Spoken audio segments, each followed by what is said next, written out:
انسان کو وہی شے تکلیف دیتی ہے جس کے بارے میں اس نے سب سے زیادہ توقع رکھی ہو، لیکن بندہ اپنے رب سے توقع رکھے تو اس کی تکلیف کو آسانی میں بدل دیتا ہے۔ رشتوں کی خوبصورتی ایک دوسرے کی بات کو برداشت کرنے میں ہے۔ بے عیب انسان تلاش کرو گے تو اکیلے رہ جاؤ گے۔ جب کسی ضرورت مند کی ضرورت پوری کرو تو فخر نہیں، شکر کرو کہ رب نے اس قابل بنایا کہ اس کی عطاؤں کو اسی کی مخلوق میں تقسیم کر رہے ہو۔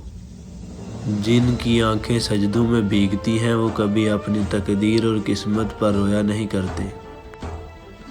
کوئی عبادت کی چاہ میں رویا، کوئی عبادت کی راہ میں رویا۔ عجیب ہے یہ نماز محبت کا سلسلہ، کوئی قضا کر کے رویا، کوئی ادا کر کے رویا۔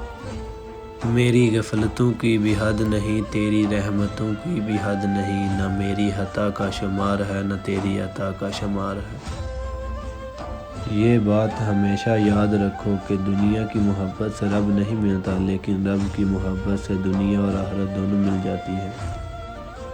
غلطی ماننے اور گناہ چھوڑنے میں کبھی دیر مت کرو، کیونکہ سفر جتنا طویل ہوتا جائے گا واپسی اتنی ہی دشوار ہوگی۔ زمانے کا شکوہ نہ کرو بلکہ خود کو بدلو، کیونکہ پاؤں کو گندگی سے بچانے کا طریقہ جوتا پہننا ہے، نہ کہ سارے شہر میں قالین بچھانا۔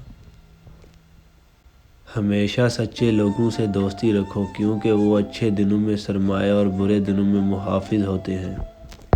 مومن کی راحت کس میں ہے؟ اگر غفلت ہو گئی ہو تو سجدے میں، اگر گناہ ہو گیا ہو تو توبہ میں۔ وقت سب کو ملتا ہے زندگی بدلنے کے لیے، لیکن زندگی دوبارہ نہیں ملتی وقت بدلنے کے لیے۔ انسان کو اچھی سوچ پہ وہ انعام ملتا ہے جو اسے اچھے اعمال پہ بھی نہیں ملتا، کیونکہ سوچ میں دکھاوا نہیں ہوتا۔